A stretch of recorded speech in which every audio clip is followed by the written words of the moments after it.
My name is Rachel, and today I'll be showing you how to make paper book beads.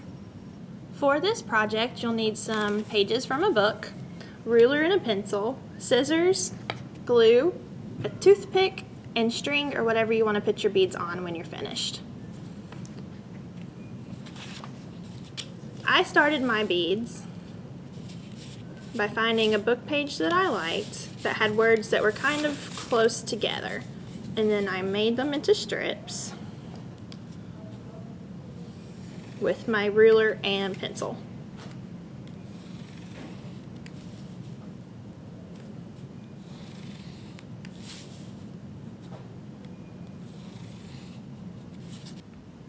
Once you've got your paper strips cut, then you can start wrapping around your toothpick.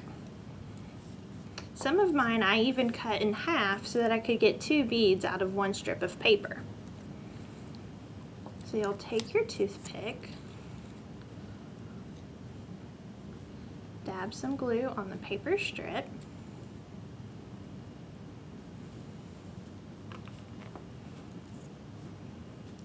and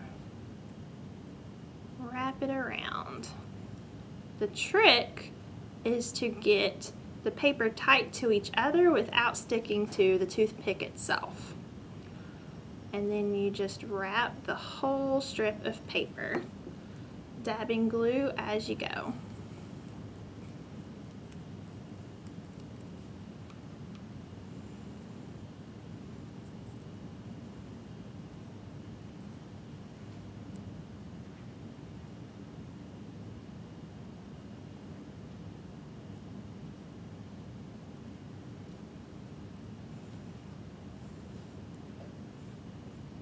When you get to the end of the strip of the paper, you'll want to take your glue and run it all over the bead, and this will help seal it together in its shape.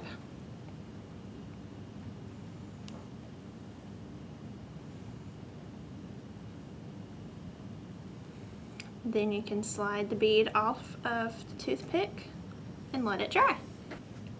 As you may have noticed, you can get different shapes of beads from different strips of cut paper. My favorites turned out to be just the plain cylinder and then this more oblong shaped one that's cut off of a triangle. And the way I did that was by using my ruler on a strip of paper I had already cut and making that triangular mark from corner to corner, so that I was still able to get 2 beads out of 1 strip of paper.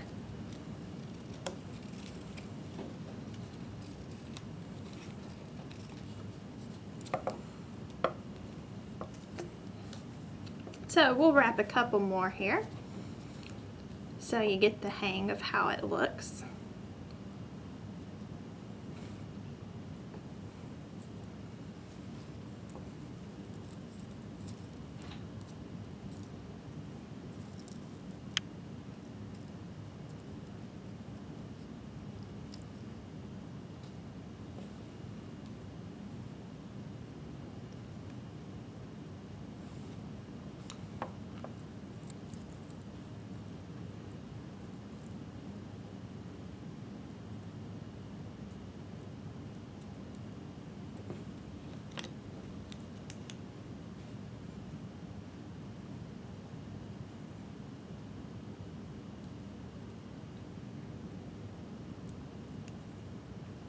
And again, putting that glue all over the bead so that it holds its form.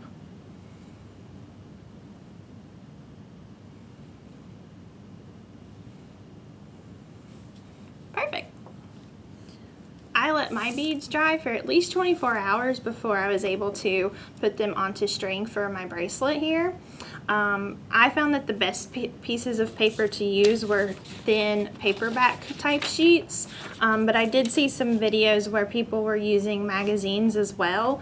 If you liked that shiny look without using magazine paper, you could always coat your beads in clear nail polish or even sparkle nail polish to add some glitter to your beads. The one thing to watch out for when you are making beads is if you get a bead that's too long, it can be harder to work with. I tried to make some that were long and then cut them at the end, but you end up getting smushed beads. Another thing is if you don't have any toothpicks, you can use a straw to wrap your beads around, but as you can see, it makes the hole a lot bigger so that your beads will be a little bit bulkier. I hope you've enjoyed this project.